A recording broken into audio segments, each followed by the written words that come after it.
Teen Titans Go to the Movies. A lot of people were either looking forward to this movie so they could see how bad it was, or maybe they kept an open mind and went in expecting it to possibly be good. As for me, I'm in that second category because ever since the announcement that this was happening, I thought it would be decent at the very least. Well, I was at one of the very first premieres at a local movie theater, and today will be the review you've been waiting for. Is Teen Titans Go to the Movies worth watching or not? Let's find out. First of all, let's Teen Titans Go over the story.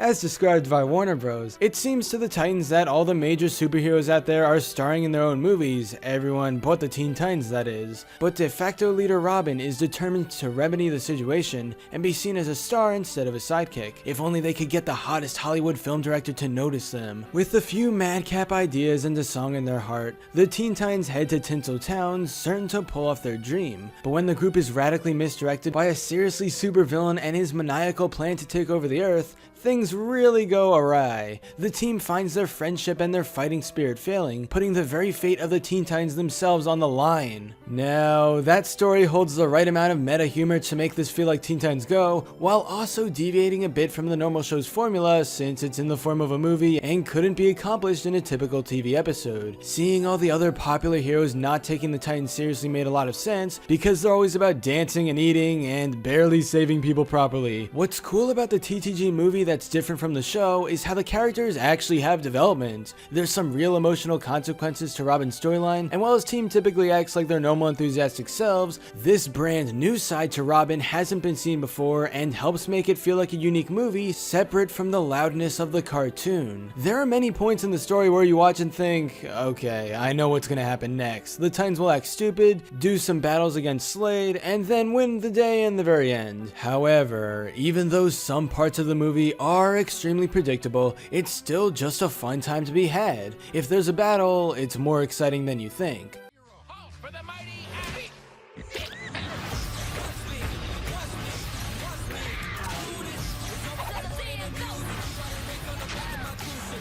Do not go in that bathroom. You are pooping in a prop toilet. Hey, we're trying to poop in here.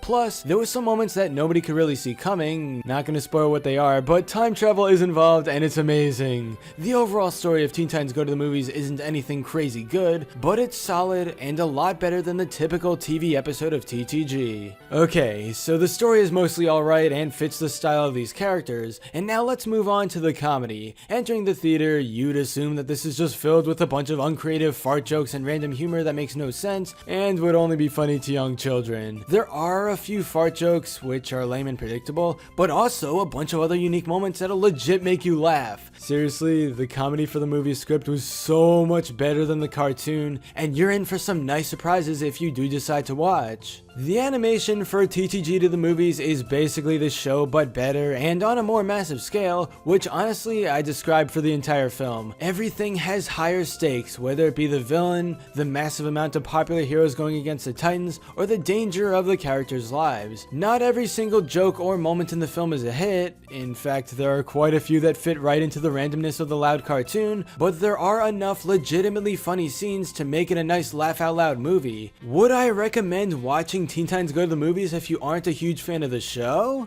Definitely.